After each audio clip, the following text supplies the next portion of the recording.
Hey guys, welcome back to the NFL football podcast called First and 10 here over on Clueless Gamers. We are back for the 2021 NFL season. It is so good to be back. I am, of course, joined always by my co-host, Brian. Brian, how are you today? I'm doing well. It's good to have another season upon us, and I'm looking forward to this season too. I'd say even more than last year because, even though we still are in the pandemic, I think things are just going to be run a little more smoothly this year than last year when you had, games canceled and players out of action. So I just think this is going to be a better year all in all. No, I agree. I hope for that. They have all the protocols enacted with the NFL and the NFLPA organization. I know there's been some back and forth on how often the testing is going to be for COVID during the season for active players, but I just remember classic 2020, and you probably remember this as well, is that, that whole season was upheaval, right? You had the COVID pandemic, a lot of serious things going on, but they were still trying to play the season. And I remember recording this podcast, I believe it was on a Wednesday, and the Ravens and Steelers were playing at that moment a game on a Wednesday afternoon. Yeah. So it was just a wacky season, and so I'm hoping that things go a little bit more smoothly. Obviously, there's a lot to talk about of things that have happened the last time we kind of got together. It was a kind of wrap-up for the Super Bowl and everything that happened there with the Tampa Bay Bucks bringing home the championship last year. There's been a draft, there's been off-season, there's been crazy things off the field, there's been injuries, player roster moves, so there's a lot that we will discuss here, ladies and gentlemen, as we are going to kick off in a couple minutes here. We're going to go through each division since we're starting off the season, and we're going to predict who's going to be in first, who's going to be the worst in that division, and you're going to hold us to it, and we're going to hold each other to, are we going to be accurately predicting that? Who's the most accurate by the end of the season, Brian? We did this last year where we picked every single week, and we saw our records at the end, and I read them off going into the Super Bowl, and now we're going to go division by division here in year 2 of First and 10, and then we will get to some week 1 picks to wrap up this week. That sound good? That sounds good. And if I recall with the picks last year, the margin was pretty close. And we both did pretty well overall. And I think you had me beat, but it was a pretty close race, if I remember right. Yes, I believe I won by 2 wins extra, and we were both in the mid 65-ish percentile for correct picks. So it was pretty good. I thought we had a pretty well-rounded season of guessing games. Yeah, so we'll see if our luck is on our side again another year this year. Absolutely. So, Brian, let's kick us off here. Inaugural podcast 2021 First and 10. Let's start with picking some divisions, and we're going to put our feet to the fire here, and we're going to see how accurate we could pick. And as we're talking about this and breaking it down, we're going to give our reasonings for why we think the divisions are going to play out the way they are. And in that, we will talk about some maybe key points in the offseason since we have been kind of on hiatus, right, for, the last, 5 or 6 months or so because of the NFL football season being in the offseason. So, Brian, let's start in the NFC. Let's start in the NFC East. I feel like that is the, craziest to predict division, and not in a good way, because it might be the worst division still in football. I might throw the AFC South in there, but let's start with the NFC East. If I go to you, Brian, and I say, who is going to win the NFC East when this division ends, after all these new 17 games, who's your division winner in the NFC East for 2021? Yeah, this is always a good question, and you talked about it with this division because the division always seems to be a mess, right? Like It's a trying to mess. figure out, it seems like there's never any continuity that one team wins one year, and there's rarely a back-to-back division winner in this division. But when I look at the 4 teams, the one that I think has the most talent, but as we know, just continues to be an enigma, is the Dallas Cowboys. I think I am going to give them the edge. Wow. I like some things about the Washington football team. I like what Ron Rivera has brought some credibility to that team. Dallas, I know there are holes, especially on defense, but I just got to believe it's a big bounce back year from Dak Prescott coming off the injury. They're loaded on offense at the skill positions, and I just think they're going to find a way to outscore teams and win a fairly weak division. I don't know, maybe I'm crazy. No, no, I could see that. I mean, definitely they have the talent, especially in the offensive side of the ball. It's going to all have to do with how healthy is Dak Prescott, right? Is he comfortable with moving around on that completely restructured ankle, which I don't know if you saw Hard Knocks here, but he revealed he got a second surgery after they initially fixed that. So two surgeries there kind of created a wishbone kind of scar on his ankle, and it's all going to have to do with how healthy is he? So, and hey, does CeeDee Lamb play well? Does Amari Cooper come back and is able to stay healthy and play well on the road? Who knows? I mean, that remains to be seen. I'm going to go to my first place winner, and it might shock you, it might not. I'm going to pick the Washington football team. I think the Washington football team's win in this division. I just think the immense talent that they have on that defensive side of the ball. They have something like, 5 or 6 first-round picks just on the defensive line alone in that front seven. It's absolutely insane. They added to that again in the draft this year, and I believe that they are going to be able to figure this out on the offensive side of the ball with Fitz magic, whatever's going on there. I like Terry McLaurin. I like J.D. McKissick. I think there are some pieces that they have on that offensive side of the ball, and ultimately, I trust that defense way more than anything I can trust in Dallas, and I think that defense has proven time and time again that even when Dallas's offense is healthy, they don't necessarily get the best of Washington. So I got to pick the Washington football team to win the NFC East this year. Yeah, I mean, I think most people probably would go that way. Would have them right behind Dallas at second. I think they're going to end up with pretty close records. And just finishing out, if I go through my picks for the rest of the division, I think I would put the Giants in at the third spot. Giants still a lot of question marks. I mean, we think they're going to progress this year, especially on offense, the additions that they've made. The one thing that seems to be holding the Giants back is issues on the offensive line, which can really derail a team, as we know. But I still would favor them over the Eagles, who, to me, I just look at them and I don't know what they are. They got a new head coach in there, Nick Sirianni. You wonder how good is Jalen Hurts. So I just think we have a lot to learn about the Eagles, and I don't trust them. So I would rank them Cowboys, Washington, Giants, Eagles. All right. I see that. I would finish off the division. Washington, obviously, as I said. I put Dallas in second, Giants third, Eagles fourth. I mean, Brian, I'm sure you've been aware and you've kept up with what's been going on. Have you seen some of these Nick Sirianni press conferences? I mean, it is scary. It does not give me a lot of confidence that this man is able to run an entire organization, an entire football team. Yeah, I can't say that I have heard too much of him. I mean, he comes from the Colts, where he was the offensive coordinator, and I guess was highly thought of there. But you wonder, I mean, some of these head coaches, when they're, I should say coordinators, when they're thrust into the head coaching at the top job, it sometimes just doesn't work out. Some guys are meant to be coordinators, and they're not meant to be leaders of the whole unit. So I think he's a big question mark, and I just think the Eagles are filled with them at this point. Yeah, he's one of those that, like him and Dan Campbell in Detroit, there's some interesting coaches that got jobs this offseason, and we talked about that a couple podcasts ago when the coaching carousel was going on, but I don't believe in the Eagles. I think there is a lot of problems going on there. I think that offensive side of the ball, hey, is there talent? Sure. But, is Jalen Reagor, who they drafted last year out of TCU in the first round, is he going to be able to stay healthy? Devontae Smith, which is the first-rounder Heisman winner from Alabama, the wide receiver there, he was already getting banged up in training camp. He hasn't even played a single actual NFL game. He's got a slim body. He's only about 155 pounds. Is that going to be able to hold up in the NFL?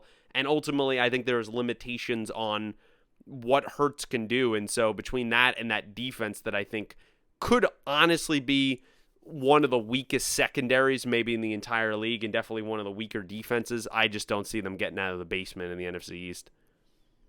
Yeah, so I think we're pretty much in agreement except for the top two spots there. So it seems like it'll come down to Washington or Dallas. The Giants I'm definitely intrigued by because, how good is Daniel Jones? I mean, does he make elite this year. I think it's a big question. The health of Saquon Barkley as well. It seems like he's on track to go week one, but it's the offensive line, right? Like if It's you're not horrible. performing at those positions, your offense cannot run to its maximum capability, and that could end up holding them back big time this year. Oh, absolutely. It all starts in the trenches. I'm an old school believer of that. And if you've watched them in the preseason, this Giants offensive line already looks bad. It looks so overwhelmed, so slow, so poor in technique.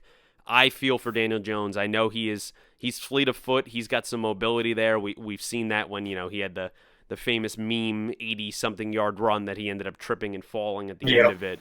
But I just don't think. I mean, this is a huge year for Daniel Jones. I mean, are we in agreement that if even if it's not entirely his fault, if he does not play well, this is probably his last season, probably as a New York Giant, right? I would think so, and it seems like the fan base is very mixed on him. It Mm-hmm. seems like you have some people think he could be a franchise quarterback, be, up to, if not Eli Manning standards and close to it, and then you have others who don't believe he's going to be anything. So it just seems like there's a wide array of opinions out there on him. I think there definitely is talent there, but he's got to be able to have stability from the offensive line in order to perform well. So it'll be interesting to see. Yeah, they spent a ton of money on that offense side of the ball with Galladay, and they go out and draft Kadarius Toney, my guy, out of Florida. I mean, they're adding weapons around him, and if Barkley could be healthy, they're expecting him to perform. Yeah. Ultimately, I think they might have overlooked the biggest one, as we said, offensive line. Let's move on, Brian, to the NFC North. And I think this one is probably, I think we're going to be in pretty good agreement here of Yes. who is the class of this division, who's been the class of this division for the better part of a decade and a half. I'm picking the Green Bay Packers. Obviously, they are going to be first place, and barring Aaron Rodgers hopefully does not happen, get some catastrophic injury. They're going to win this division. They have the most talent. I think they've lost some pieces. I do have some concerns about that come playoff time and against some of these other top tier teams in the NFL and in the NFC. But in this division, they have owned this division, and I think they're going to run away with it. No question. I mean, you look at the other three teams, and you just don't see a whole lot of quality there. No. I mean, the Lions, we think, are among the worst teams in the league. The Vikings, just, it seems to be a step forward and two steps back, so you don't know what they are. And the Bears, the issues at the quarterback position, they're going with Andy Dalton over the hot young rookie in Fields, which Mm. is a surprise to a lot of people. So yeah, I don't see a whole lot of competition. Even if you're of the belief that the Packers won't be nearly as good as they were last year when they went all the way to the NFC title game and had a very good chance of going to the Super Bowl, you still have to favor them because there's just not enough quality with the other teams. No, I completely agree. And it's just there's something about Matt LaFleur, and now that that whole Aaron Rodgers situation is not completely resolved, but I will say is good at least enough for this year, right? Every party on all sides, whether it's the GM or it's LaFleur or it's Rodgers, they're committed to trying to win a title, bring home a Lombardi trophy this year. They don't know what the future holds, but this year that's what they are committed to, and I think in terms of division winning, it's going to be pretty easy for them. I'll run through the rest of my division, then I'll switch it over to you, Bry. Um, for me, I think actually Minnesota is going to have a bounce back year. I think they had a lot of players last year. Remember, this was a team right up there with the San Francisco 49ers that were amongst the most players on the IR in the league last year. That I would like to say is not going to duplicate itself. It's not going to happen again. They get a lot of pieces back on that Mike Zimmer defense, including someone like Anthony Barr. I think that is going to help. Now, I will admit, I do have some hesitations, not only were on the offensive side of the ball with Kirk Cousins normally and his own limitations and part of his game, but his whole situation, we're not going to get into a whole political debate, but we'll talk about it more in a sports context. He's someone who isn't vaccinated. And so that could rub not only people the wrong way, that could become a serious issue if he ends up having to be out for one or two games because of protocols, or God forbid that he ends up contracting the virus, or if he spreads it to enough people unknowingly, and the Vikings have to forfeit a team because remember, forfeit a game because remember the rules are very clear and very strict this year, Bry. They are not like last year where we're moving games all around to Tuesdays and Wednesdays and Fridays. The NFL has made it very clear. If you cannot field the team at the time and day that the game is scheduled, you will forfeit the game. And so that gives me a little bit of hesitation on the side of the ball there. But if everything works out, there's weapons. I still believe in Adam Thielen. You have obviously Dalvin Cook. That offensive line is very good. Justin Jefferson, maybe the greatest wide receiver rookie season we've ever seen, happens last year. And I think they will do enough. And Mike Zimmer, with his job on the line this season, as you alluded to, I think they're going to take it out in second. And then going to the Bears. I mean, the Bears, clearly, this is for me, it's a waiting game of when will Justin Fields, their new rookie quarterback, they drafted 11th overall out of Ohio State. He looked pretty good in the preseason. He had some characteristic, rookie mistakes that come along with the growing pains of the job, but they've been committed to Dalton. They think that they can at least go 500, maybe through the first month of the year with him at the helm as a veteran QB. And I'm just waiting for Fields to get onto the field. And I think that's all the Bears season is going to be. I think this could end up being Matt Nagy's last year. I don't think there's enough talent on that offensive side of the ball. And that offensive line, you want to talk about the Giants offensive line, that Bears offensive line is not good at all. And so for me, I think they're just going to be in a kind of around 500, maybe a little bit below 500 third place team. And then Detroit is going to round out the NFC North. Am I fascinated as a Rams fan to see what happens with Goff? Of course. But you want to talk about a lack of talent, I think, on a lot of that team on many different levels of that defense on that offensive side of the ball. They draft 7th overall Penei Sewell out of Oregon. He's supposed to be their, stallmate left tackle. They switch him over to right tackle, and he has been underperforming in the preseason. And, Dan Campbell has expressed, as he should, faith and confidence in him, but I'm not liking where that is going so far. So for me, I think Detroit's going to have a rough year. I didn't like the Dan Campbell hires I talked about 5 or 6 months ago when we did the coaching carousel, and I'm still feeling the same way, Bryce. So that's my NFC North: Packers, Vikings, Bears, Lions. What's yours? Yeah, I have it lined up the exact same way. And I think most people, when you look at this division, it would be hard to come up with another combination to be that optimistic about the Bears, that you would put them ahead of Minnesota. I mean, like you talked about, the Vikings still have a lot of talent. Just seems like in recent years they've underachieved, and we know Kirk Cousins has had his shortcomings. But I think the thing with the Vikings is you have such a good running game. Just lean on Dalvin Cook, feed him the ball 30 times. I mean, he can do it all, catching the ball out of the backfield, running. He's just a great weapon to have. And I think the more they do that, the more successful they'll be on the offensive side. So, yeah, I'd put them definitely in second place. And then the Bears, you covered it, I think, basically with the quarterback situation. I agree with you. It's a waiting game when Fields is ready. And I don't think it's the worst thing in the world to have a guy sit for a little while and learn from a veteran like Dalton, who, even though he's not the most talented quarterback in the world, I think he's a guy who can be a good mentor type. He's a solid vet.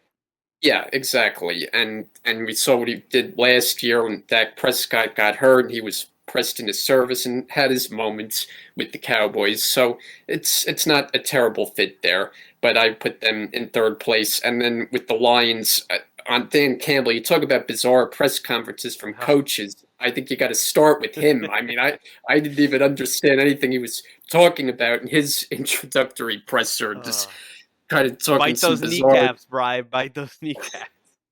I know. So that doesn't give you a lot of confidence. And yeah, I mean, maybe Jared Goff is still a capable quarterback, but that team is a long way from doing anything close to 500. Not that you could even be 500 this year with the extra No, game, which is another thing you got to address. You get used to certain things like the uniform numbers and the I number of know. games, and now it's all upside down. It's going to take some getting used to. But as I go through the division, I have it the same way as you, with the Lions rounding it out easily at the fourth spot. Yeah, Dan Campbell, if anything, he is great for entertaining sound bites. You got to give him that. And there's a little bit of breaking news going on here. The Vikings, speaking of the Vikings, actually just signed their right tackle, Brian O'Neill, to a 5-year, $92.5 million contract extension. That went on about a couple hours before we were recording this podcast. So they are trying to lock down that offensive line for Kirk Cousins in the future as they are strapped with his let's be, I guess, nice and say not favorable contract. It's you know, I have a lot of thoughts about the Vikings that we'll get to as the season goes on. Let's jump to the NFC South, Bry. And Yeah. this one I think is another, for me, pretty clear division of who is going to win. Clearly the Tampa Bay Buccaneers are going to be in first place. Let's not, have some suspense holding up the audience here. This is the defending champs. This is the team that had returned every single starter. Hasn't been done since the 1970s. Every single starter of all 22 are back on this team. The entire coaching staff is back onto the team. They are going to be the class, I think, of the NFC and some of the top teams here in the entirety of the NFL. And I don't have any worries. I saw some people even today and this past week or two talking about, oh, well, they have Super Bowl hangover, or, now they're going from, the hunter to the hunted. Yes, does that apply in some cases with, teams that are not used to success? Sure. There's a lot of guys with experience, playoff experience, and rings on this team, and most of them are called Tom Brady. And Tom Brady has brought in a lot of his guys in Gronk, in AB, in everyone that he has, and he brings a certain pedigree to this league and to this team that he's not going to let them slack off. So I have no worries whatsoever, barring, as always, any catastrophic injury, that this team is going to be the absolute top of the NFC South. Well, I guess I'm going to surprise you here, No, don't and do it. Don't do it.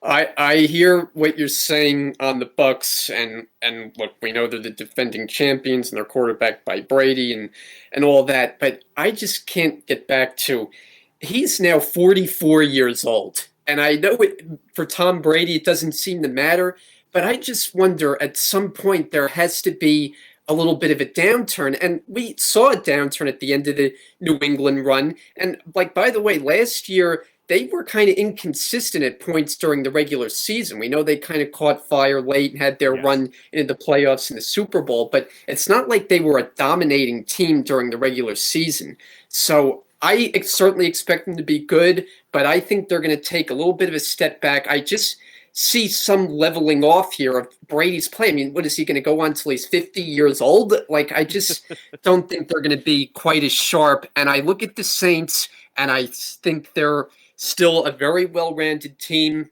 And at the time they made the move to bring in Jameis Winston, my reaction was I felt him with Sean Payton could be a match made in heaven, that he could really get a lot out of Winston. And we know he has turnover, a propensity to turn the ball over, but he also can really throw it, and they've got good weapons there, and they have a solid defense. So I just think they're a well-rounded team. Sean Payton's a championship coach. I think it's going to be a close race. I mean, maybe it comes down to who wins the matchups that they play, but I'm going in a surprise Saints to win the division. I can't believe you. I can't believe you right now. You're ridiculous. Oh my goodness. Let's round out then the NFC South after that shocking revelation. I'm picking the Saints to be in second. I think the Saints are going to be somewhat around maybe like a 9-8 kind of team. I do like Winston. Remember, people forget very quickly in this league, this is a former first overall pick. The talent is there. If a couple things change a couple of years ago, maybe a couple less picks, that team is in the playoffs, and maybe Brady never goes to Tampa Bay. They were a couple turns away there, a couple plays from, instead of being 7-9, going 9-7 or a 10-6 even. He led the league in passing yards. He had over 30 touchdowns. The issue was he also had 30 picks, and he led the league in that. So he has a lot of talent. I believe in Sean Payton as one of the premier play callers in this league. And I know they've had some cap casualties. I know they've lost some players even on the defensive side of the ball. I know that whole situation, whatever the hell is going on with Michael Thomas this last couple Yeah. years. It was weird last year. It's weird this year. He's not going to be Mhm. starting the season. He got surgery late. How does that not communicated to the top brass and the Sean Payton? Then he kind of, shot back at Michael Thomas in an open press conference during the preseason. That's been an interesting relationship, to say the least, to watch as the season unfolds. But I believe this team is well coached enough and has enough talent to get second place. I just don't think they even sniff Tampa Bay. And then for me, it's Carolina. I love what Matt Rule is doing. I love the turnover he is creating there, the culture that he is creating there. I love the draft pick of Chuba Hubbard backing up Christian McCaffrey, who has in the last couple of years been a little bit injury prone. He basically missed almost all of last year, for argument's sake. And I think on that side of the ball, I love people like DJ Moore. I think I like what they have done with their offensive line. They keep building on that defense, which was horrible a couple of years ago. Last draft, they spent the entirety of all their draft picks on the defensive side of the ball. I love what Matt Rule is bringing to the table. I just think even with the addition of Sam Darnold at quarterback now, they're not ready to make that next step to the playoffs. But I think they're going to be a very competitive and interesting watch. And then for me, it's the Falcons in fourth. I love Kyle Pitts, my guy out of Florida. I love that he ends up going there fourth overall, the highest tight end ever drafted in NFL history. It's never happened before. I love what I've seen from him in the preseason. I don't know if you've been able to catch any footage of him. I think they're going to be explosive on offense. I think it's going to be high scoring shootouts on offense. You know what my issue is, Bri? That defense is horrible. It is so bad. And I think they're going to be a competitive team. I don't think they're going to be one of those last place teams that's, 3-14. But they're still, if we have to make the rankings here, they're going to be in the basement. So for me, it's the Bucks by far, the Saints, the Panthers, and then the Falcons. Well, yeah, I mean, I didn't realize I was going to surprise you as much as I did in going with the Saints, but obviously I can't put the Bucks lower than 2, so they're going into the second spot, and I'm going to put Atlanta over Carolina. I know you said you don't like the defense, but I just think they are going to win a fair amount of shootouts. I agree with you that that offense is going to be really explosive. Interested to see how Matt Ryan does, because I think we talked a lot last year on the show. We thought maybe his future would be in another uniform, but he winds up still being there. Calvin Ridley now has the reins as the number 1 wide receiver with Julio Jones shipped out. I think he's ready to handle that mantle. And you talked about the tight end, so they're going to score plenty of points. In Carolina, I put last. It's just kind of hard for me to think of what they are. I mean, I'd like to see Darnold have more success than he did in New York, where we know it was a disaster with coaching and just a lack of talent around him. The situation in Carolina clearly is better. I think Matt Rule has that team headed in the right direction, but I think they're going to finish maybe in a tie for Atlanta, maybe a game worse. I think those teams are on pretty even playing field. So I would go Saints 1, Bucks, Falcons, Panthers. Definitely our most disagreement so far here. But hey, it's going to be interesting how that unfolds. Brian, I purposely obviously left this because I'm a Rams fan. We're going to jump into the NFC West and we're going to go over this. And I think this and the AFC North, I think, are by and far the 2 best divisions in football at this point going into the season. I don't think there's any way to argue that at the moment. And the NFC West could be the best one out of those 2. I could see, honestly, if things break a certain way, that all 4 of these teams make the playoffs. Because remember, that is possible now these days.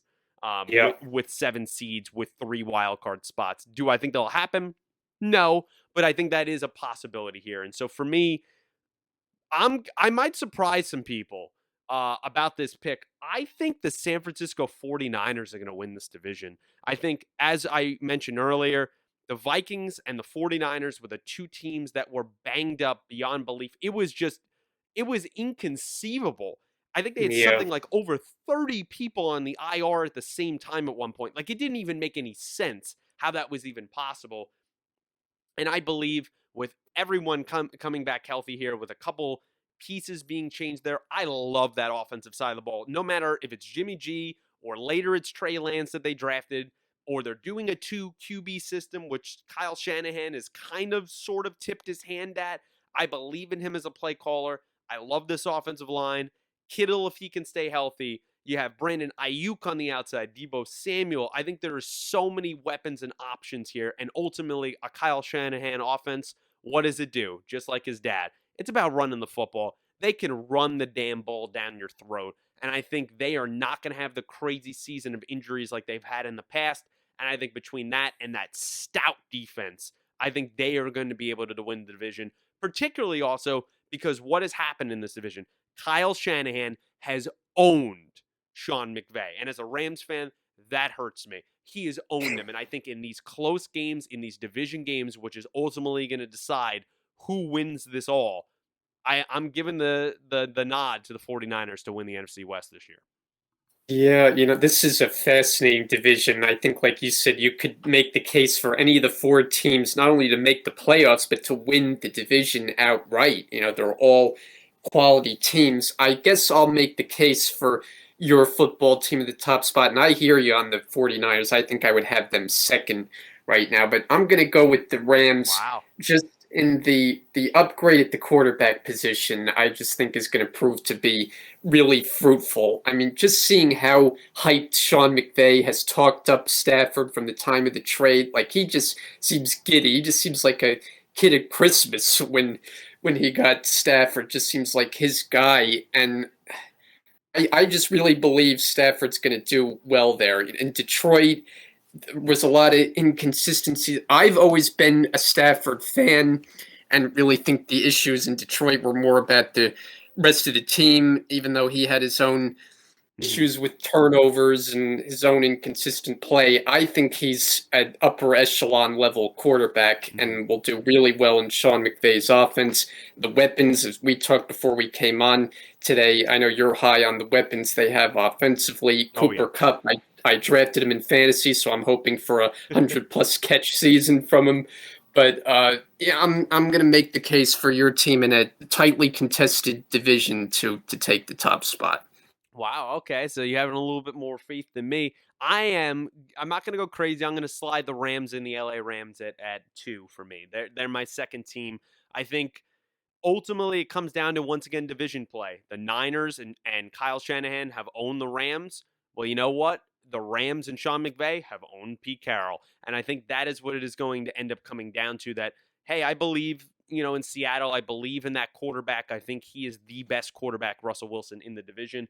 But I do believe it is an upgrade for the Rams at QB. I've seen some talk, particularly this week, from people like Colin Cowherd that are talking about, like, oh, maybe we should pump the brakes on Stafford. Listen, I've not been one of those people that was like so gung-ho for the trade when it happened. Yeah. I'm not one of those people that was like, hey, this guy is going to throw for 6,000 yards and he's a serious MVP contender. I'm not saying that he couldn't do those things. I just think that's overblown. I think we don't need this guy to be the savior. We need a guy that is not going to turn the ball over. And if I go to him, we're down by 4 points, and we go, hey, we need a drive here in 2.5 minutes to go with 2 timeouts. We needed a drive, a touchdown to win the game. I believe more in Matthew Stafford and the weapons around him than I do when Goff was in there, who honestly was a lot of it, his McVay relationship that they didn't communicate as well enough. It seems like it was both of those guys' fault, maybe even more so McVay. But this guy in Goff lost his confidence. You could see he was scared in the pocket. You see he was scared to throw the ball. People forget he's a beautiful deep ball thrower.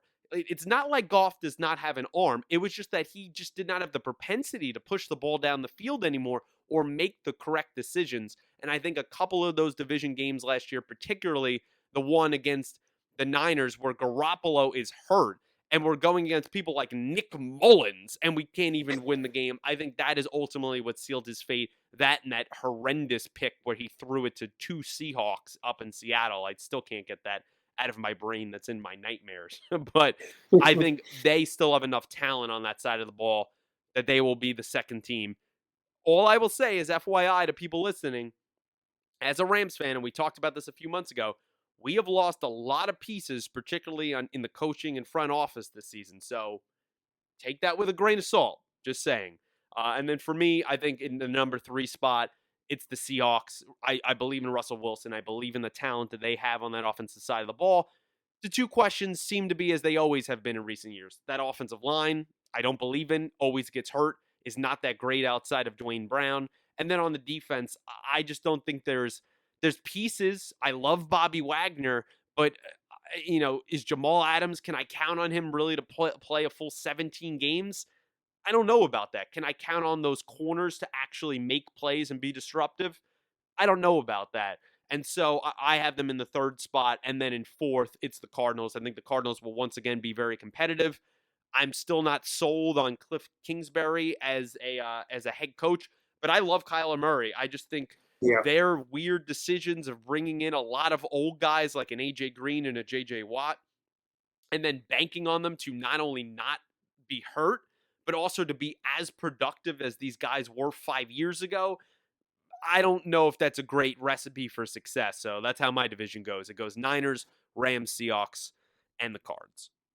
Well, we're flip-flopped at the top 2. I'm going to put the 49ers in the 2nd spot. I'm going to go with the rest of the way how you had it lined up. With Seattle, I'm curious how the season's going to play out because there's been a lot of talk, just as we know with the Aaron Rodgers situation in Green Bay. The Russell Wilson future in Seattle seems to be kind of hazy. Yeah, so a lot of weird things going on with that. That's a player that you would have thought would be a career Seahawk. I mean, he just seems like that kind of guy, but it just seems like the relationship has gotten kind of frayed there. So remember all those Bears rumors where it looked like he was going to be traded to the Bears this offseason before the draft? Right. Yeah, and that was all very surprising to me. I mean, we know what he's capable of in that offense.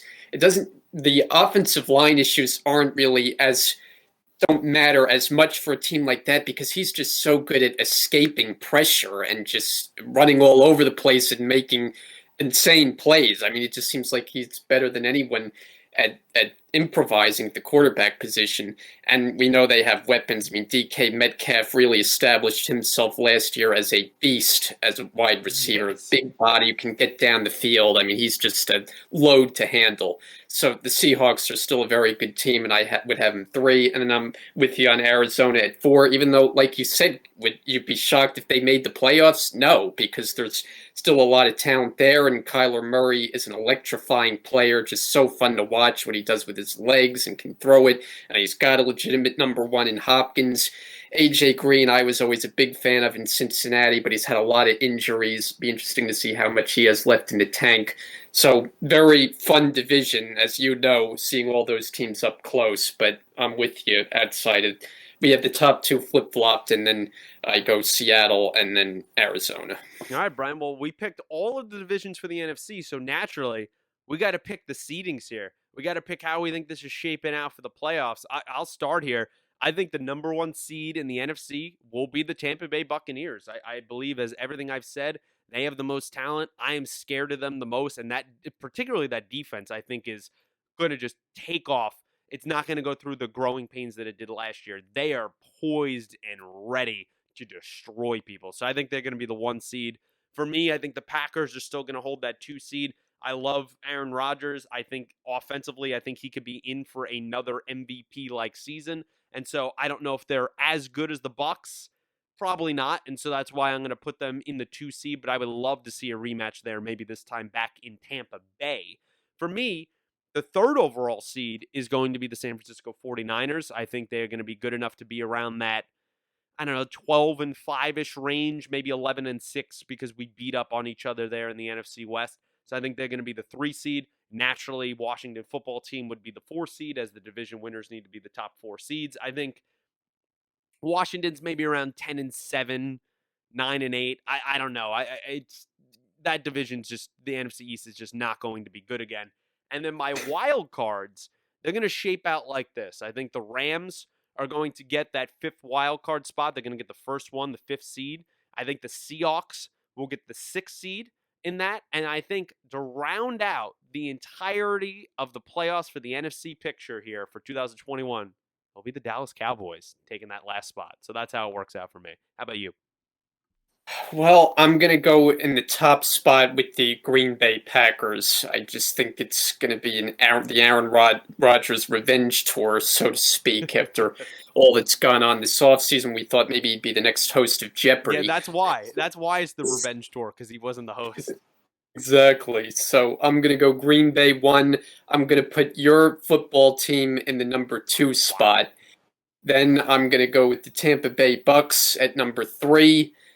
I'll have the division winner in the NFC East, which I picked as the Cowboys, so they'll be 4. And then my wild cards, let's see, I'm going to have the 49ers as the 5 seed, so they're going to be the first one. Then I will pick let's see, I don't have it in front of me, so I'm just doing it in my head here. Oh, wait, I forgot about the Saints. So yeah. So you put the Saints in that Bucks spot of 3, and then put the Bucks in as a wild card team. Yes, that's right. So the Bucks are the first wild card. Then I'll have the 49ers next, and then let's see. Do I go with Seattle? You know what? I'm gonna do something else and go with Minnesota as the last one. Okay. So you see only out of the NFC there, you're seeing the Rams and the Niners. So Seahawks, you have missing the playoffs. Yes. Wow, that would be a huge deal for Russell Wilson missing the playoffs there. That will be crazy to see that unfold. But yeah, that is our NFC predictions. Let's switch over to the AFC, Bri, and let's run through this. And let's start at home. Let's start at the AFC East. It's your home because you're a New York Jets fan, unfortunately, you would probably say. Joy. Yep. And for me, I think it's pretty easy. We don't have to waste a lot of time here. Buffalo Bills are going to be the number 1 team in this division. They're going to be great. I don't think Josh Allen is going to have, a one magical Cam-like year like last year and then drop off. I think he's going to be a great talent for years to come in the superstar young quarterbacks of the AFC East and of the AFC for that matter. And I think on the defensive side of the ball, they added 2 defensive linemen in the draft. That was kind of their weak part. I loved their defense last year. I honestly just thought it really underperformed. I don't expect that to happen again. My biggest concern with Buffalo is the running game. Can Zach Moss and Devin Singletary, can they commit to the running game a little bit more? And can these guys get maybe a couple more yards instead of averaging basically like 2.3 yards a carry for the entire season, it felt like. So we need a little bit more out of that. I don't think the Stephon Diggs knee injury is going to be a big deal. They say he's going to start week 1. I'm not worried about that. They added Emmanuel Sanders to this team in that receiving secondary, in that receiving core there. You still have Cole Beasley there. I think they're going to be the class of the AFC East. Yeah, I agree 100%. I mean, you talk about the offensive players there. That is just an explosive offense. I mean, Josh Allen's going to throw for a cajillion yards, and I mean, he really has gotten so much better. It's unbelievable compared to when he was drafted and the narratives that were out there at the time that he was going to be kind of a turnover machine, wouldn't be a franchise level quarterback. And boy, did he shut everybody up with his year last year. It was just off the charts. And then, oh, by the way, got paid in a big way. Like he's one of the top quarterbacks, and I think he is. And with the talent they have, Stephon Diggs, just what a season last year. Even if he doesn't duplicate that, he's still going to be a huge factor. That team is really good, and I'm with you. And then I'll just give my picks here for the rest of the division. I'm going to go New England number 2. I think you'd probably lean that way too, but we'll see. Mac Jones, we know, is the starting quarterback there. With the Patriots, to me, it just comes down to, could they possibly be mediocre for 2 years in a row? I just don't see it. They learned a lot of things last year. The Cam Newton experiment didn't go as expected. They got rid of him now, and he's a free agent. But I just think Bill Belichick figures it out. And even though they don't have as much talent as some teams, I just think they're going to get things figured out offensively, defensively, and be good enough to be the second team. And I'm going Miami 3. To me, is a team that is building, but they're not completely there yet. Tua, what is he going to be this year? At times we think he's a franchise-level quarterback, and then other times you wonder if he could even be a starting caliber player. Right. So I think Miami's definitely headed in the right direction. I really like what Brian Flores has brought to that team, but I think they're still little ways away from when they're going to be really good. And then I have to go with the Jets last. I mean, look, we got to expect improvement from last year, the 2-14 debacle. I mean, they've got to be more like a 5 or 6 win team this year. I really am excited to see Zach Wilson, you know, what we've seen in the preseason. And just when you listen to him, he just seems like a natural leader for a guy who is so young and looks like he's about 12 years old. But really I just really think he's, you know, this year there's going to be some growing pains, but he's got better weapons around him. They went out in free agency and addressed the wide receiver spot with Corey Davis, drafted another wide receiver. So they're going to be head and shoulders better on the offensive side. Defensively, there's a lot of issues because Carl Lawson, they were banking on for a monster season, lost him for the year. So look, nobody expects anything from the Jets this year, but you just have to think with credibility at the coaching spot, and Robert Saleh, who you know well as the 49ers former defensive coordinator. I just think it's going to be a step forward for the Jets and hopefully a year to build on. Yeah, I actually have the division working out the exact same way. I have the Patriots, and I'm not even just banking on Bill not being below 500 and missing the playoffs again. I really actually think that there's a little bit of stability at the QB position, and I know that sounds insane because Mac Jones has never started an NFL game in his life. He's a rookie, but I know he was going against third and fourth stringers. I get that in the preseason. I like what I saw, and I think they're not asking him to do a ton. He's going to be a game manager. There's a reason why, whether it was Cam or him, that they signed 2 tight ends in free agency in Hunter Henry and Jonnu Smith. They're going to be, you know, a tight end you could say is a young QB's best friend. And between that and the immense running backs, even though they traded Sony Michel, they traded him because they had an embarrassment of riches at running back. I believe guys like Damian Harris, they're going to be able to back Mac Jones up. The wide receiving crew, I think, is lacking a little bit. I know they signed Nelson Aguilar and Kendrick Bourne. I think those guys are more like third wide receivers, honestly, more than 1s or 2s. But I still think it, and that being said, I still think it adds talent to that they didn't have last year, which speaks of how poor their wide receiving core was last year. And that defense, remember, they had 8 opt-outs, which led the entire league last year. Everyone opting back in. A lot of those guys were on the defensive side of the ball. All those guys coming back, and I'm trusting Bill and his genius defensive mind.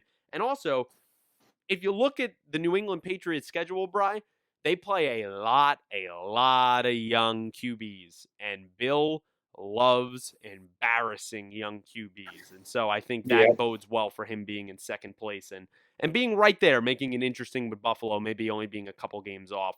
And then for me, Miami, I think they have a lot of talent. I think they're moving in the right direction. I love Brian Flores. I still think there's some growing pains there on that offensive side of the ball, and it ultimately comes down to, I don't know if I trust Tua in shootouts and big spots. I think it was very telling, Bri. I don't know if you saw that today, that team captains are being announced over the entire league, which is voted on, obviously, by your teammates. It's not coaches. It's the teammates that decide who the team captains are. You know who's the QB in that division, who's not the team captain? Tua.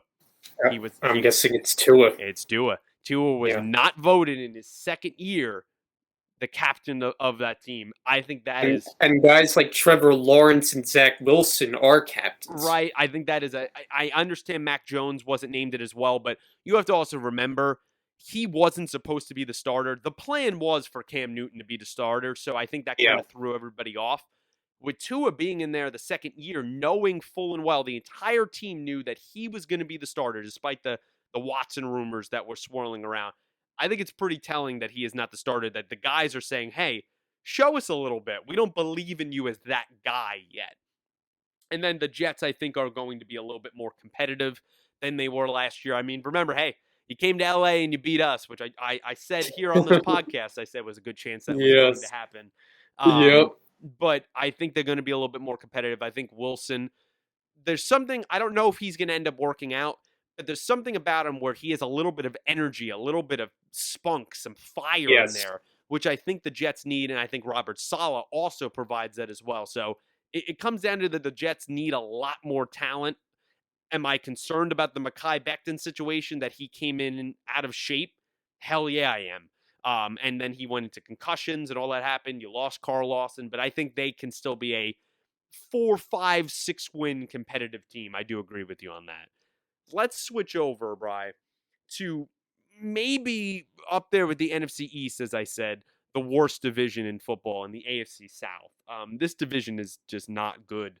So let's just run through this quickly. I believe in the Titans. I know that is crazy. I believe the Titans are going to win this division. I know they lost Arthur Smith. He's now the head coach in Atlanta.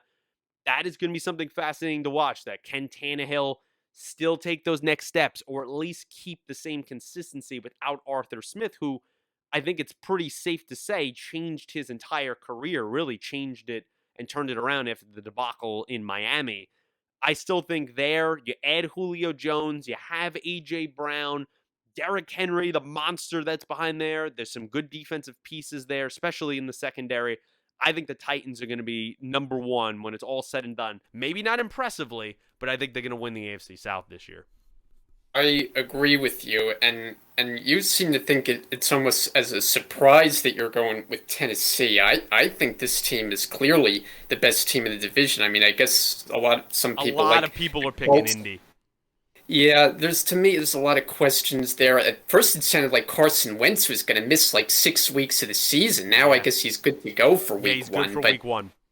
Yeah, I'm trusting Tennessee. And I know Tannehill, I think, was on the COVID-19 list recently, but it sounds like he's going to be good to go. I mean, Derrick Henry is just a monster, and I think now we'll have less pressure on him because you have more threats at wide receiver. Having Julio Jones there, I just think that's a great fit because now if you stack the box against Henry, they can go play action and beat you deep with Jones. So I think they really make for a potent offense, and I'm going with them. Number two, I favor them over the Colts, so I'm with you there. Yeah, Colts definitely for me are number two. They're very much like the Viking situation where Wentz included, there's a lot of interesting COVID choices for those players and not being vaccinated. So I really worry about them missing games, barring that. And also Wentz, look, he already got hurt. He's definitely an injury-prone player.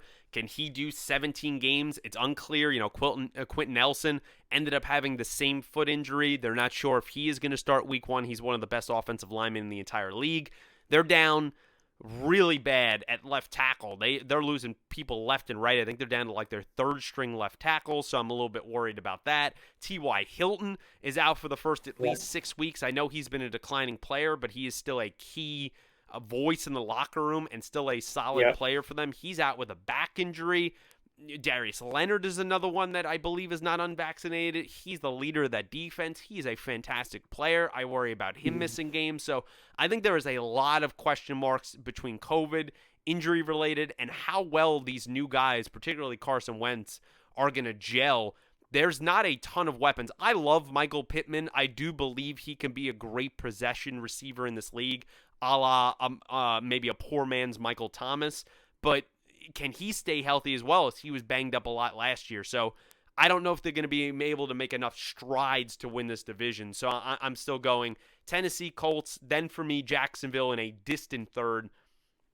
They have a lot of things. They're changing the entire culture down there. They're going to be fascinating, obviously, right? Because you want to watch what happens with Trevor Lawrence. But look, Travis Etienne, I was very excited for him, running back out of Clemson, a former teammate of Lawrence. He's out for the year. He goes down with a foot injury.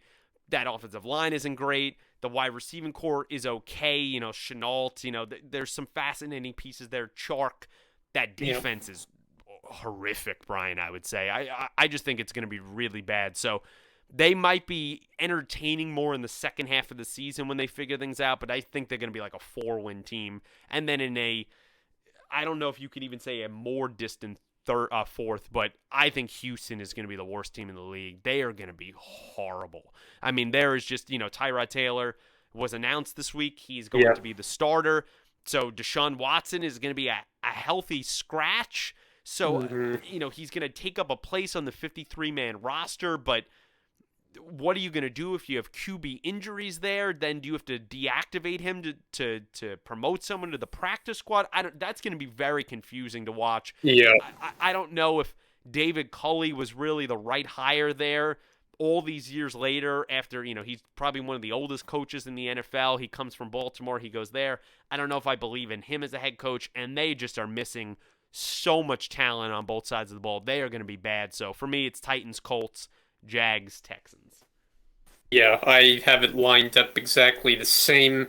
Very interested to see how Carson Wentz does in Indianapolis Oh, yeah. because in Philly, after the injury, it didn't work out as well as you would have thought. And a lot of times when I watched him, I just saw a quarterback that was very inaccurate. It seemed like he threw high to his receivers an awful lot. Oh, yeah. So I just wonder, how effective he's going to be. Another team, though, that has a very good running game led by Jonathan Taylor, and I think they're going I to love him. rely heavily on him. Solid team, especially if they get some of the guys that you mentioned that are injured back in the lineup pretty soon. So I would definitely have them second.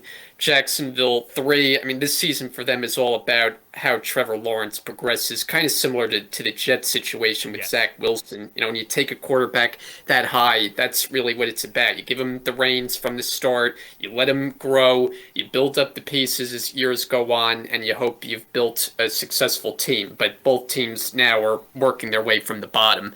And then Houston, what can you say? It's just a dysfunctional mess. I mean, I didn't even know Tyrod Taylor was on this roster Yeah. at the time that he was named the starting quarterback. So it's going to be a long year there. I mean, we know Taylor's had some starting experience in Buffalo. He's had his moments in different places, but that's a team that it's going to be a rough year to say the least. Yeah, it's definitely going to be a rough year. And for me, it's funny that not everyone could be the San Francisco 49ers, right? Because we're looking at Wilson and Lawrence and we're going, hey, the season's all about progressing, right? And that makes sense. They went first and second overall. Well, not everyone could be the Niners and Trey Lance going third overall, and yet your team could be viably in the playoffs and maybe a Super Bowl contender. So not everyone, Yeah. when you're drafted that high, could be that lucky.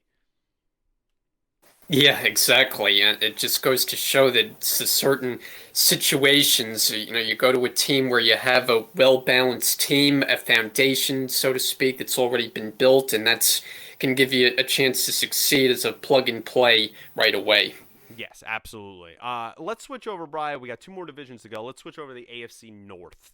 And in the AFC North, this is one that I think could be one of the best divisions in football. Even in whoever's in fourth, that I think could be very competitive. So I'm Yeah. interested to see what you're going to pick and kind of your thoughts going into the season. For me, I've went back and forth of who is going to end up winning this division. And you know what? It might not sound like it, but I'm going to take a little bit of a leap of faith. I'm going to believe in the Cleveland freaking Browns to win this division. I think they have one of the best rosters on both sides of the ball in the entire league. I think their schedule favors them, especially early on, a little bit more than the Ravens. And right now, they're healthier than a team like the Baltimore Ravens. So I'm picking the Browns. I'm not asking Baker Mayfield to do too much. I would like to see more progression there, but how does he really ultimately gel with Odell coming back? Because last year it was undeniable. As soon as Odell went down, he looked like a more comfortable and efficient QB. And so now, Odell is still an immense talent. Can you work with him? Can you make, each other's games kind of progress together and make each other look good, basically, and have that gel? That's a question I have there. But from that offensive line to those two running backs they have, the wide receivers, the defensive pieces they've added, they took two of our guys from LA. They added Troy Hill and John Johnson the third there in the secondary. So I love them. I love Myles Garrett up front, and I think Cleveland is going to end up winning in the AFC North in a bruising fashion. Yeah, I'm gonna take Baltimore, and to me, it just comes down to which organization do I trust more.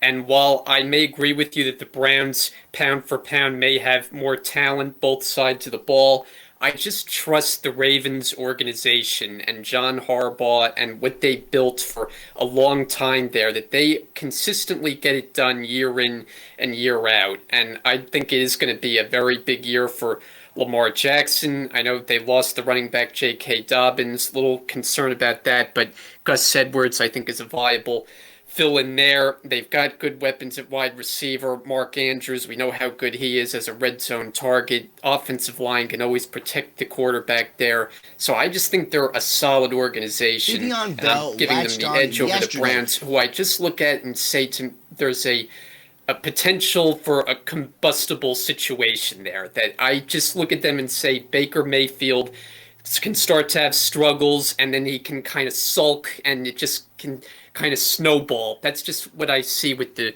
Browns. Fair enough. Very talented team, unquestionably, but I just think there's too much potential for things to go wrong there. I still think they're going to be good, but I'm giving the Ravens the advantage. No, I went back and forth. I had the Ravens there for a long time, but for me, they're the start the season 3 or 4 games on the road. You lose J.K. Dobbins. It was announced also, I think, earlier today or yesterday that they also lost running back Justice Hill. He tore his Achilles. He's out for the season. They signed Le'Veon Bell They to the signed practice. Le'Veon Bell. So I think as a team that is primarily about running the ball, they've had some offensive line changes there as they traded, one of their tacklers away over to the Kansas City Chiefs. I think there's a lot of moving parts for the Ravens.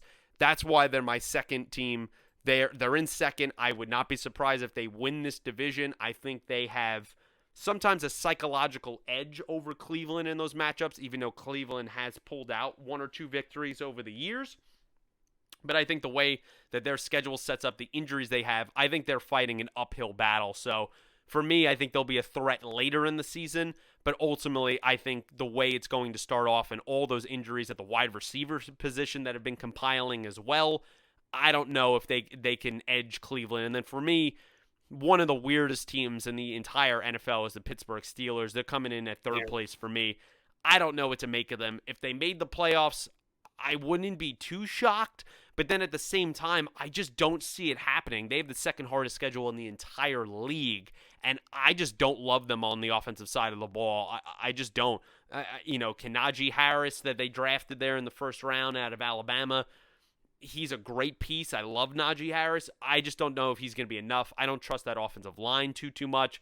Big Ben's in the best shape of his life. Okay, he lost 15, 20 pounds. Does that mean his arm isn't still dead? And can he push the ball down the field? I have questions there. Juju Smith-Schuster, I have questions. It seems like you couldn't be a number 1 overall wide receiver last year. You seem more very much like a 2. Does Claypool take that 1 spot, or does Juju step up? I don't know. I don't have a lot of faith there. And you have the whole TJ Watt situation that's going on currently right now. And then for me, a very competitive and respectable 4th place is going to be the Cincinnati Bengals. Just like I said in the beginning, it's going to be the Dak Prescott situation. How comfortable is Joe Burrow? How comfortable is he now on that, braced up, reconstructed knee that he got multiple surgeries on that was absolutely disgusting and devastating when they were playing Washington last year? They haven't done a lot to improve that offensive line. I've liked some of the defensive pieces that they've added. They added Trey Hendrickson over from New Orleans over there. Does Jamar Chase stop dropping the ball? They spent a high draft pick on him, a former LSU teammate there of Joe Burrow, and he was dropping passes left and right in the preseason. He had the yips, it seemed like. So I still think they have a lot of offensive talent and a lot of pieces there. I love what they can do. I just think they're going to end up rounding in 4th because I don't know if they have enough firepower to beat the Clevelands and the Baltimores of the world. Yeah, I'm with you. The Steelers coming in at 3 and wondering kind of where they're at. I don't like when a team goes into the start of the season and has a big contract situation with one of its best players unresolved. And as you alluded to with TJ Watt, that's the situation there. Roethlisberger getting older. I don't trust the offense as much anymore. And Mike Tomlin, you give him credit for being a stable organization and Tomlin being there for as long as he has, but he hasn't gotten the most out of this team in a while. Last year they won, the first 11 games of the year, and he thought it was going to be a big season and wilted down the stretch of the year. Yeah. And the playoffs were a complete no-show in a home playoff game against Cleveland. 1-4 in the last 5. Exactly. So I have them definitely at number three. Cincinnati, while they're on the upswing, I definitely think so. You know, the other three teams clearly have the advantage, but Joe Burrow showed an awful lot as a rookie before missing the last few games injured, and I just like what they built there offensively with T. Higgins. I think he's going to have a big role in that offense now, and I think they're going to surprise some people. Doesn't seem like anyone's really giving Cincinnati any kind of credit, but Joe Burrow, I think, is going to be a good player in this league for a long time to come. Yeah, absolutely. And, TJ Watt, just reading, he did end his holdout earlier today. He attended the first practice of the offseason. Still, when that's still hanging over your head and that's what you're thinking about more than maybe playing the game, I don't know. I mean, I'm not saying TJ Watt's going to have a down year because I think he's one of the best pass rushers in the entire league, but that's not something I would want to be dealing with as the Pittsburgh Steelers. Also, a note, remember, Mike Tomlin has never been below 500 ever. Yeah, So it's impressive. that's gonna be a fascinating story to watch there for the Steelers. And Brian, finally, the AFC West, our last division. I think it is pretty clear. This is one of those like the NFC North. Who is going to win this division? It's going to be the Kansas City Chiefs. I think they're going to dominate. They're going to be one of the best teams in the league. Do I have some worries about that defensive side of the ball and how they were the worst, and I mean the worst, red zone defense in the entire league last year? Yeah, those are not things that make me feel great, but I still think offensively you're looking at a generational and all-time talent in Patrick Mahomes in the embarrassment of riches that they have there on the offensive side of the ball. And if they can get Clyde Edwards-Helaire healthy, the Darrell Williams of the world healthy, if they can get that running game going and have a little bit more balance there, I think they're going to steamroll teams there in the conference, especially in the division. So it's going to be the Chiefs for me. Yeah, I mean, I don't think I need to add too much here. I'm No not going drum to roll. shock you and pick like the Raiders, to win the division. Like I surprised you with my Bucks pick and not winning the division. So yeah, I mean, there's not really much more to add. That offense is just lethal what they're able to do, starting with Mahomes and Tyreek Hill. It just seems like he's good for a 70-yard touchdown every other week. Oh, And yeah. Travis Kelce might be the best at his position of all time. He's just that good. Edwards-Helaire, I'm with you, can just be dynamic in that offense if he's healthy. I picked him in one of my fantasy leagues, so I'm hoping for a big season. But yeah, the Chiefs, we know how good they are, and it's going to be another coasting to the division title. Yeah, for me, it's clear that they're going to win in first place. For me, it's clear that the Los Angeles Chargers are going to be in second place. I love Justin Yeah. Herbert. You can argue where Justin Jefferson, as I said, maybe had the greatest wide receiver rookie season of all time. I would argue that Justin Herbert had the greatest rookie QB season of all time. I understand they didn't make the playoffs, all that blah blah blah blah blah. This team finished 4-1 in the last 5. They were competitive against teams like the Bucks and were trying to hold on there. That offensive line by Pro Football Focus was among the worst in the entire league last year when it ended, and yet Herbert was able to break almost every rookie QB record that you can think of. He broke it. I think he's going to be another one. He proved to be a generational young AFC QB elite talent that I think he can grow into if they keep progressing him and surrounding him with pieces. I love his offensive weapons. I love what they did with the offensive line. They draft an offensive lineman. They go grab Lindsley from the Packers, the Pro Bowl center. They plug him in. They go out and get Brandon Staley, who our former defensive coordinator with the LA Rams, he just switches to the other side of the stadium there since we share SoFi Stadium. He switches some offices.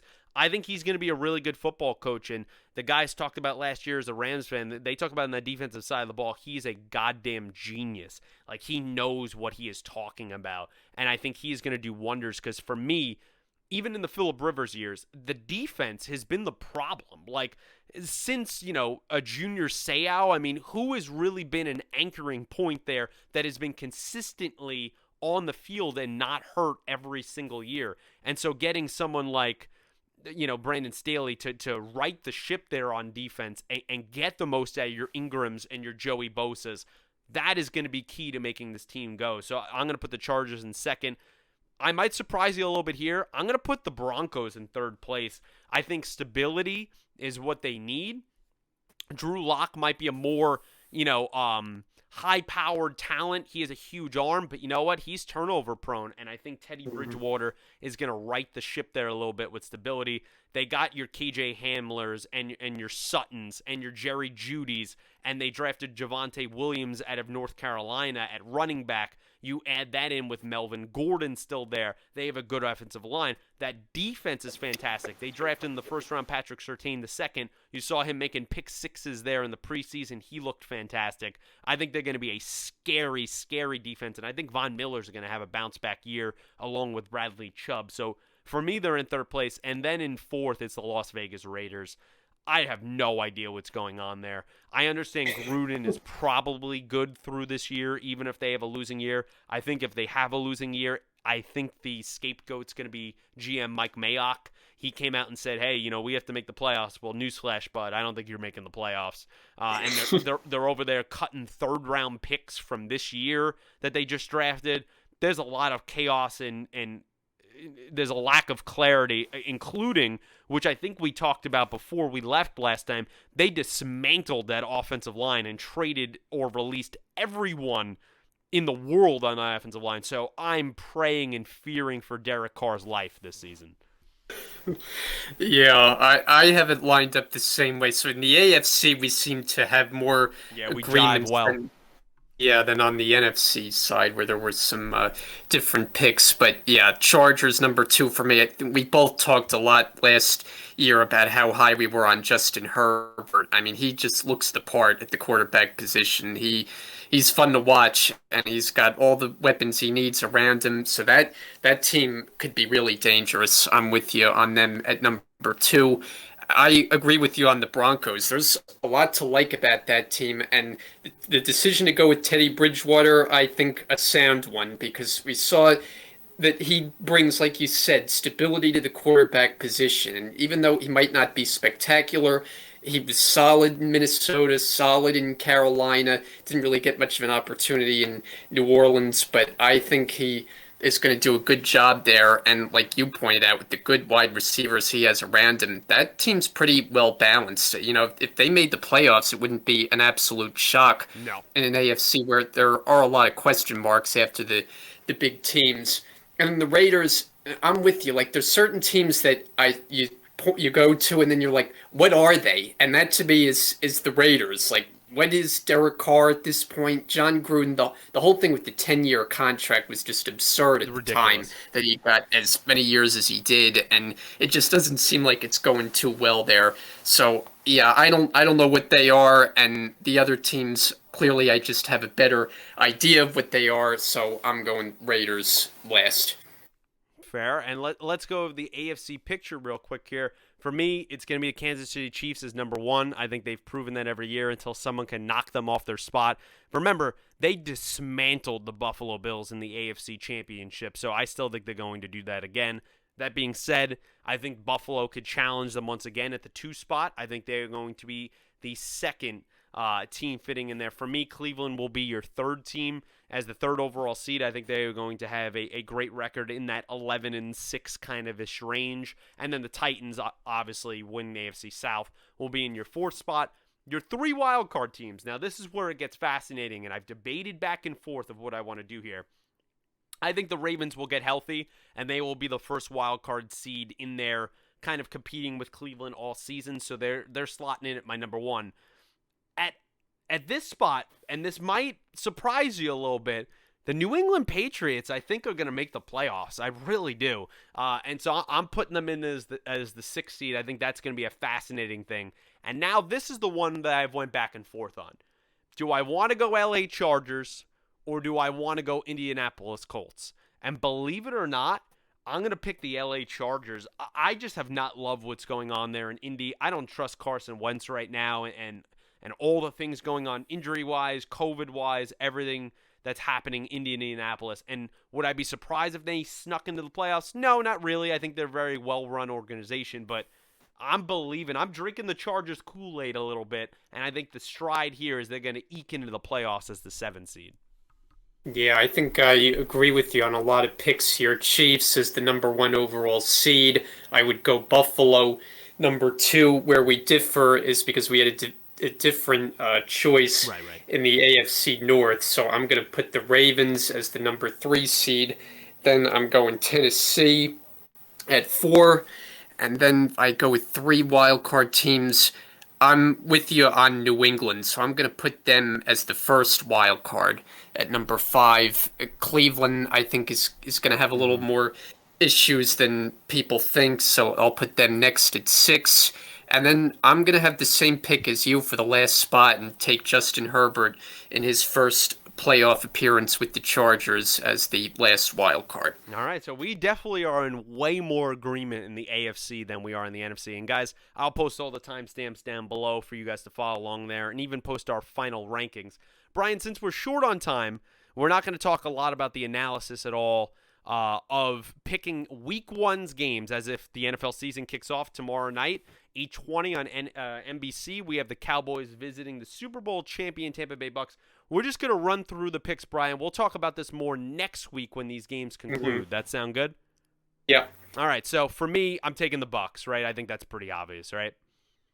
I'm going with the Bucks. I think it'll be closer than people think. I mean, you heard my thoughts on the Bucks. I don't think they're as much world beaters as everybody else does, and I think the Cowboys can keep it closer with their explosive offense, but I'll take Tampa in a closer one. I just think with the Cowboys, you have so many COVID things going on there. 9 players going through COVID protocols in the last 2 weeks, and Zach Martin missing this game. Killer. Yeah. Going into the 1 o'clock games on Sunday the 12th. We're kicking it off. We're back, guys. We are back for the NFL season. It's the Jags and the Texans. A game that's probably going to just be terrible, but I'm taking the Jags. Until I see any life out of Houston, I'm burying them pretty much all season, so I'm taking the Jags. Yeah, Jags, and let's see how impressive the debut for Trevor Lawrence will be. Absolutely. Chargers at Washington. For me, I think you're asking a lot for Herbert in the first game of the season to go into Washington against that defense and pull out a victory. Would I be surprised? No, but I think he's going to be harassed all day, and I think since we're trying out some new parts there on the offensive line, I'm taking Washington football team to win this one. I think this game comes down to a field goal late. I just think it's going to be one of those back and forth, close kind of games, and give me the better quarterback in Herbert with the edge on the road, Chargers. All right. Seattle is going to Indianapolis. As I've said, I'm not really drinking the Indy Kool-Aid at the moment. I'm picking the Seahawks to knock off the Colts and win this game. You know, in week 1, you get some fluky results sometimes that, like, when you go back and it's like week 10 and you look at week 1, you're like, oh, yeah, that happened, and it's kind of strange. So you get some unexpected results. I'm going to take the Colts here. Seattle, it always seems like great at home, kind of a 500 type team on the road, so I'm going to take the Colts. Yeah, remember fans back in the stadiums this year, so that's going to be crazy to watch. Definitely some home field advantage, especially for teams like the Seahawks. The Jets go to the Panthers, the Sam Darnold quote-unquote revenge game. I think he's going to bring that revenge, and I'm taking the Panthers. Yeah, I think it'll be a close game, but I think Darnold, good weapons there, DJ Moore and Robbie Anderson, be tough for that inexperienced Jets secondary to handle, and Carolina pulls it out. The Vikings go to Cincinnati.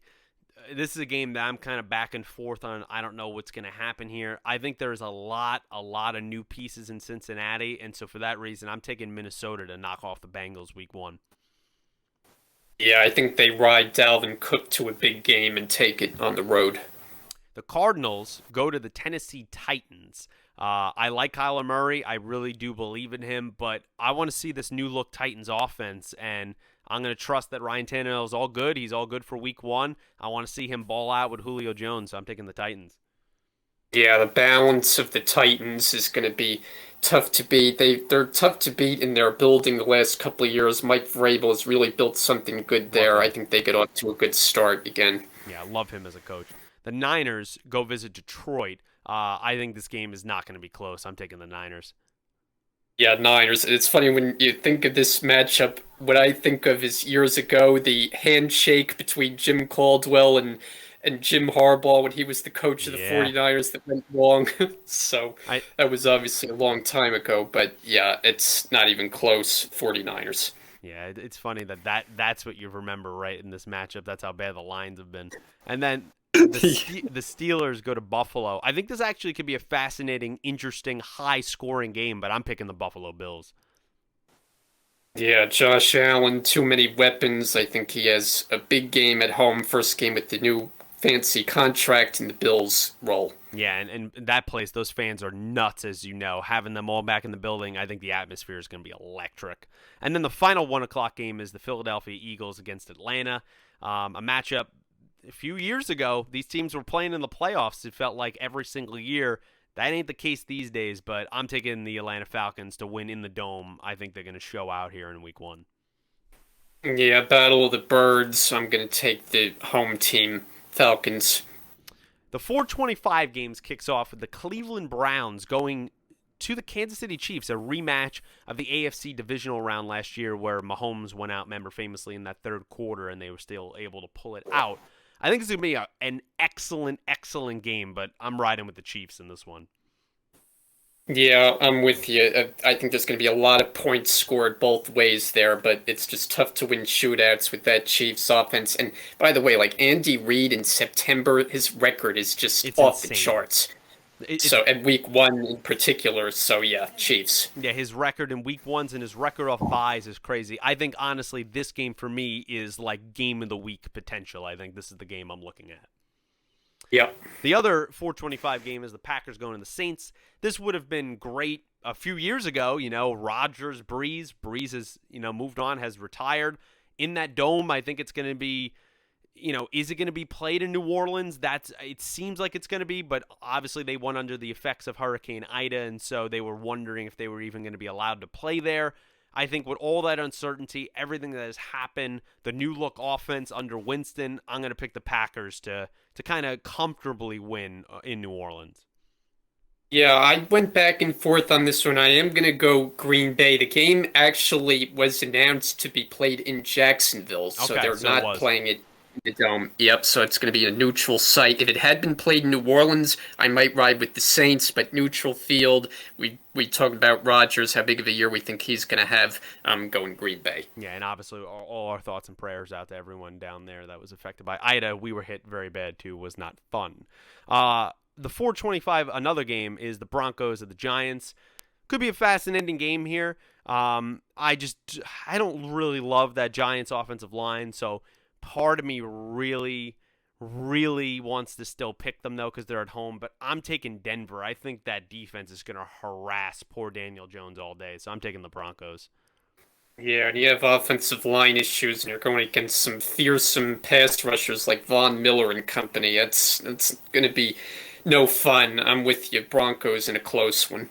The final 425 game is the Dolphins of the Patriots. I think is going to be another good game. I'm taking the Pats, believe it or not. They're a 3-point favorite, I believe, right now, and I'm taking them. I think Bill Belichick he's going to have something ready for Tua. He's going to be harassing him all day, and I'm interested to see. This feels like the actual. Last year was a weird year after Brady leaving. This feels like the first year post Brady, and so I'm interested to see the direction of this, and I think they're going to kick it off with a week 1 win against the Dolphins.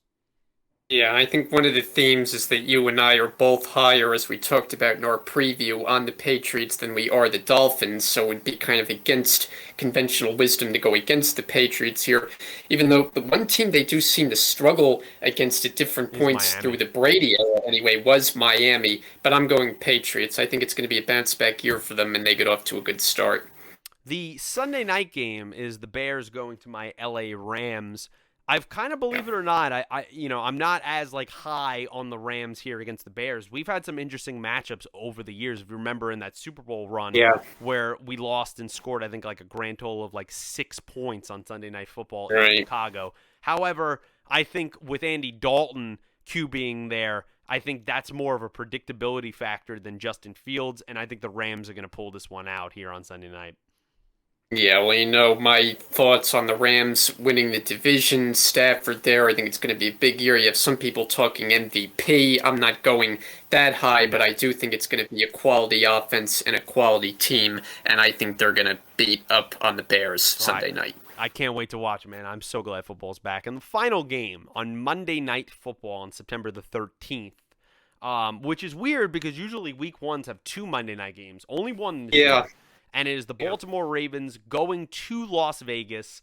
I think even despite all the problems going on in Baltimore, they're going to win this one pretty easily. So I'm taking the Ravens.